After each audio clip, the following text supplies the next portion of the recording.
Hey there, ever wondered what it means to truly belong to a country, like officially, or how you get to be part of something as big as the United States? Well, guess what? Today we're talking about citizenship. Citizenship isn't just a word, it's about who's a legally recognized member of a country. And it's super important because it tells us about our rights and responsibilities. In the US, our whole idea of citizenship starts with our biggest rule book, the US Constitution, which is considered the supreme law of the United States. Pretty cool, right? Okay, so what exactly is a citizen? It's someone who's a legally recognized member of a country.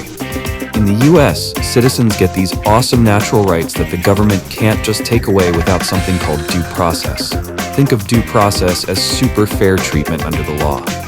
The blueprint for US citizenship?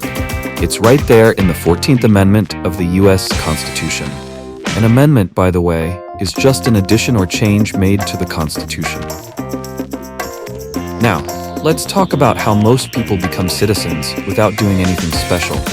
It's called natural-born or native-born citizenship. There are two main ways this happens. The law of soil. This one is all about where you're born.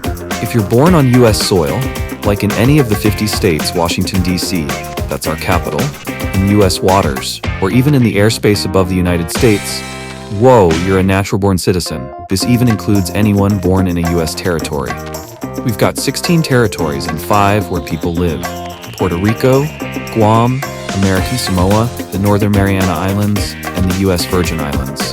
And get this, even if you're born on a US military base in another country, you're still a natural-born citizen because of the law of soil.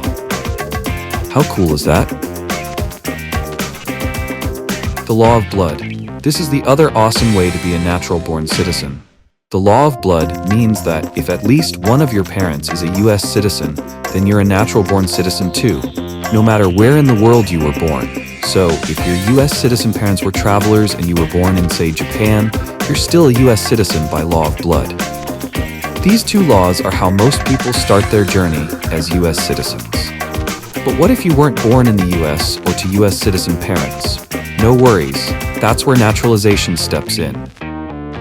Let's clear up some words first. An alien is just any person who isn't a citizen of a country. And an immigrant is someone who comes to a country like the US to live here permanently. When they first arrive, they're legally called an alien. Lots of immigrants become legal permanent residents. This means they can live and work here forever. But being a permanent resident doesn't give them all the same cool rights citizens have, like the right to vote, run for political office, serve on a jury, or get government benefits.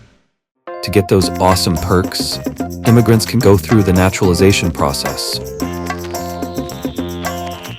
Naturalization is the legal process where an immigrant officially becomes a citizen. It's a special journey that adds amazing new people and different perspectives to our country, making the US super diverse. So how does someone go through this process? Here are the main steps. Be at least 18 years old. Be a legal permanent resident for at least 5 years.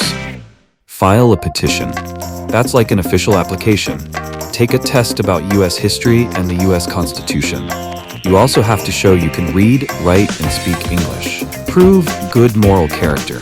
This means you haven't done certain bad things, and you often need 2 US citizens to say you're a good person.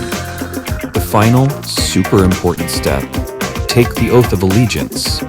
This is where you promise your loyalty to the US. You declare you're giving up loyalty to any other country and promise to support and defend the Constitution and laws of the United States of America against all enemies, foreign and domestic. And bear true faith and allegiance to the same. Whoa, that's a powerful promise.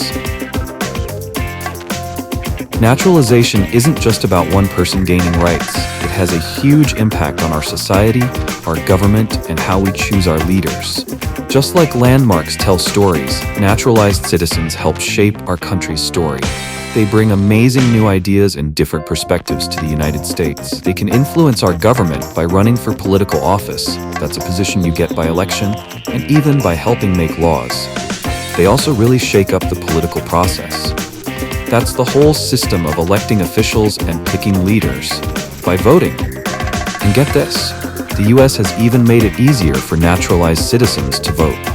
The Voting Rights Act of 1965 was changed so that election ballots have to be printed in other languages if 5% of citizens in an area speak those languages. That's helping everyone participate.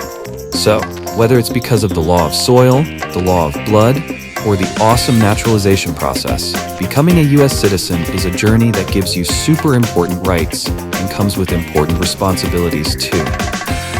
It shows the strong ideas our country was built on and how it keeps growing and getting better with everyone who chooses to make it their home and help shape its future. Learning about these different ways to become a citizen is like unlocking a secret level of understanding our amazing and diverse country. Thanks for watching. Stay curious, stay informed, and remember, you're never too young to make a difference.